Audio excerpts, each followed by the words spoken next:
ब्राह्मणों के प्रति उनके भीतर श्रद्धा थी, पूजा करते थे। तो ऐसा कौन सा कारण हुआ कि जो ब्राह्मणों ने उनको शाप दे दिया और इस वंश का धीरे धीरे करके नाश होता गया? ये मैं जानना चाहता हूं।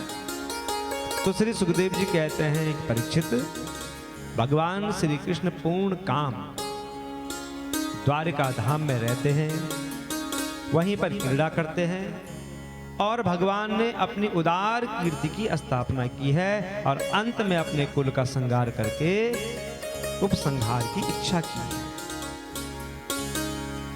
राजा कहते हैं कि मैं सुनना चाहता हूं, ऐसा क्यों हुआ है? कर्माण्य पूर्ण निविहानि सुमंगलानि गाय जगत कलिमलापहराणि कृत्वा कालात्मना निवसता यदुदेवकेः पिंडारकम समगमन मुनयो निसृष्टः। परीक्षित, भगवान श्री कृष्ण ने ऐसे ऐसे मंगलमय कृत्य किए हैं जिनका जो भी स्मरण करता है, केवल याद करने से उसके सारे पाप नष्ट हो जाते हैं। देखो, याद रखना, जीवन में हमें दुख क्यों मिलता है, हमें कष्ट क्यों मिलता है? हमें दुख देने वाला हमारा पड़ोसी नहीं है, या हमें दुख देने वाला हमारा सगा संबंधी नहीं है। हमें दुख देने वाला हमारा स्वयं का पाप है। जब तक ये पाप हमारे भीतर है तब तक हम दुखी रहेंगे। और ये पाप एक जन्म का नहीं है, ना जाने कितने जन्मों से हम पाप करते आ रहे हैं। और उन पापों को अगर मिटाना है तो भगवान का नाम लो, नाम लेते रहो। आप जिसको भी मानते हो, जो आपका आराध्य उसका नाम जपते रहो, धीरे धीरे वो पाप दूर होते जाएंगे। भगवान श्री कृष्ण द्वारिकापुरी में वसुदेव जी के घर अब यादवों का संहार करने के लिए काल रूप में निवास कर रहे थे।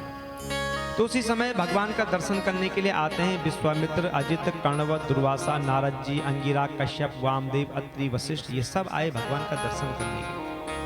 सबने भगवान का दर्शन किया, भगवान की स्तुति करी, भगवान को प्रणाम किया और फिर वहीं पास में एक पिंडारक नाम का क्षेत्र है, वहां जाकर के ये निवास करते हैं। और इधर एक दिन की बात है, क्रीडन्तस्तानुवव्रज्य कुमारा यदुनंदनः उपसक्रिय पपुच्छुरा विनीता विनीत भव। एक दिन की बात है, यदुवंश के कुछ उद्दंड बालकों ने क्या किया, जामवती का पुत्र है जिसका नाम है सांब, इनके मन में पता नहीं क्या आया। होता ही है, विनाश काले विपरीत बुद्धि। जब विनाश का समय आता है तो बुद्धि बदल जाती है। बच्चा रोज पूरब दिशा की ओर से स्कूल जा रहा है रोज, और एक दिन उत्तर की ओर से जा रहा है तो सचेत हो जाओ, क्यों जा रहा है, रोको उसे, कोई ना कोई कष्ट आने वाला है। रोज यहां से जाता था, आज यहां से क्यों जा रहा है? तो आज इन बच्चों के मन में पता नहीं क्या आया, इन्होंने जामवती के पुत्र सांब पर सुंदर स्त्रियों के वस्त्र पहनाए। ऐसा लग रहा है जैसे कोई गर्भवती स्त्री होगी।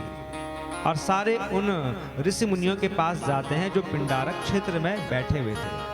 उनको प्रणाम किया, हम आपको प्रणाम करते हैं। हे ब्राह्मणों, ये सुंदरी है, ये गर्भवती है। हमने सुना है कि आप लोग त्रिकालदर्शी हैं, ज्ञानी हैं, थोड़ा देखना तो इसके गर्भ से पुत्र होगा कि पुत्री होगी, ये हम जानना चाहते हैं।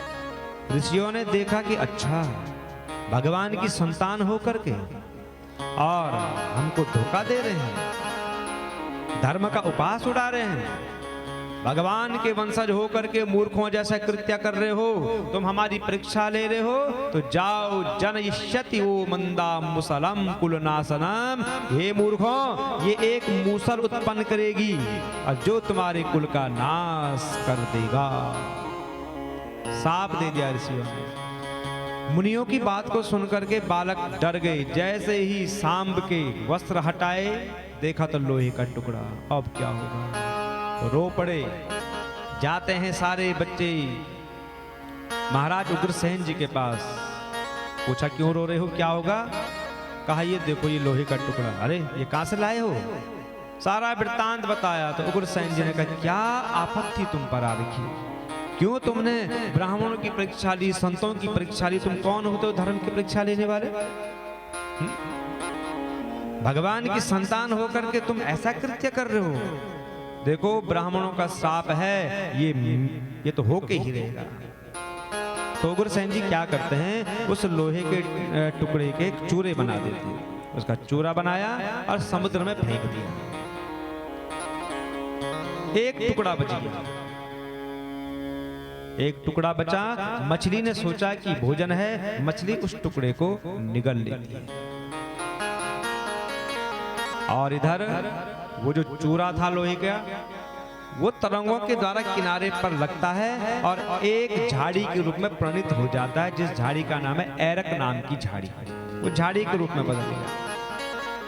मछली मारने वाला गया, जाल फेंका, मछलियां आती हैं जाल में, घर में लेकर के आया, मछलियों का पेट फाड़ता है तो एक मछली के पेट के अंदर लोहे का टुकड़ा निकला। बड़ा प्रसन्न होता है। अब होता यह है, जिसके कार्य संबंधित अगर कोई वस्तु निकल गई तो वो उसके उपयोग में लाता ही लाता है। इसने सुंदर बाण के आगे का बनाया जो नुकीला होता है, जिसे गौछी कहते हैं, नुकीला बना दिया, बाण पर लगाया और घर में रखा कि जब कभी जंगल जाऊंगा तब इसका प्रयोग करूंगा, और घर में रख देता है। एक दिन की बात है, देवर्षि नारद जी वसुदेव जी के पास गए। वसुदेव जी ने प्रणाम किया, आदर सत्कार किया और कहते हैं कि आप मुझे ऐसा उपदेश दीजिए जिससे कि जन्म मृत्यु रूप संसार से मैं अनायासी पार हो जाऊं। तो नारद जी कहते हैं, यदुवंश शिरोमणे, बहुत अच्छा विचार है तुम्हारा, बहुत अच्छा तुम्हारा निश्चय है कि अब जो है कि इस समय में तो जो है कि अब भगवान का ही भजन करना चाहिए, संसार से पार होने का ही सुंदर प्रयोग करना चाहिए। और जो आपने मुझसे पूछा है यह भागवत धर्म के संबंध में है, और यह भागवत धर्म एक ऐसी वस्तु है जिसे कानों से सुनने,